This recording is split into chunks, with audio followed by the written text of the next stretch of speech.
Speaking of yoga, I wanted to kind of get into this.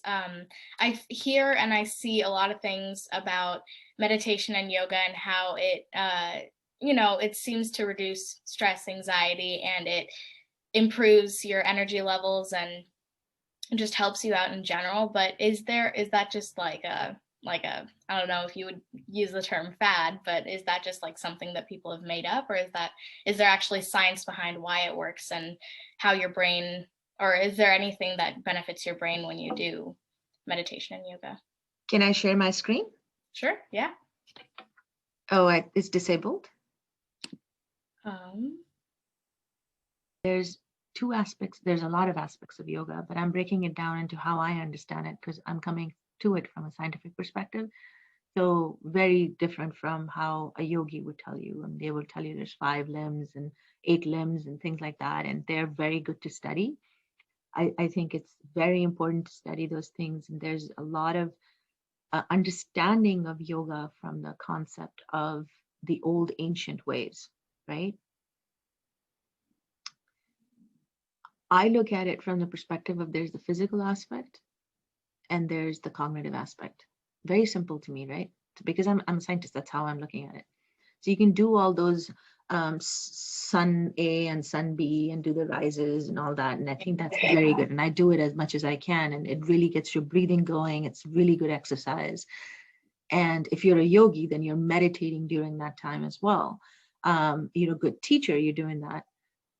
The benefits of that to cognition will be through the role of exercise. So exercise affects the brain.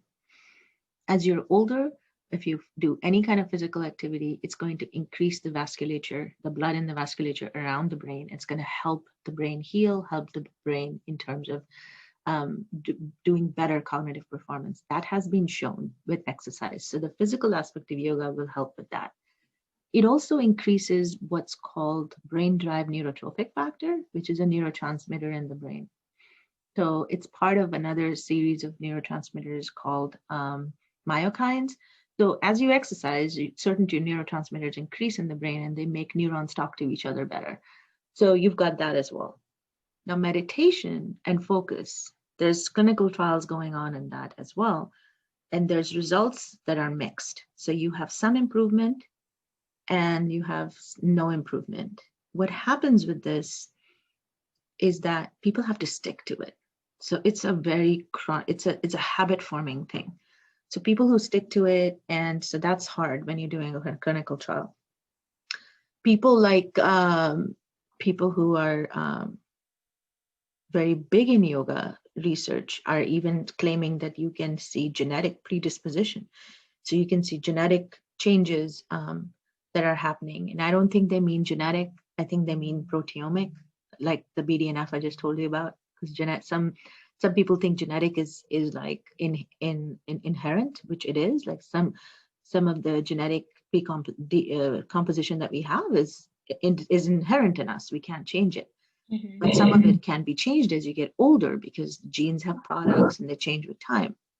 So I hope I'm answering it correctly because Yeah. the data is mixed, but it's also more, if you follow the exercise aspect of it, yes, it'll help.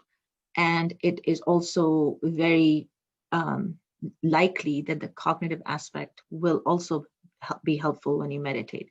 It definitely makes you more productive and it also makes you more focused. I don't know how long the effects will last though. So it may be that if you continue to do it, you get to a plateau and after that you just stay there. Or if it's a steep increase and it just keeps going. I don't know the answers to that, but it's definitely beneficial. Okay. That was a really great answer. Thank you for answering that. That cleared up a bunch.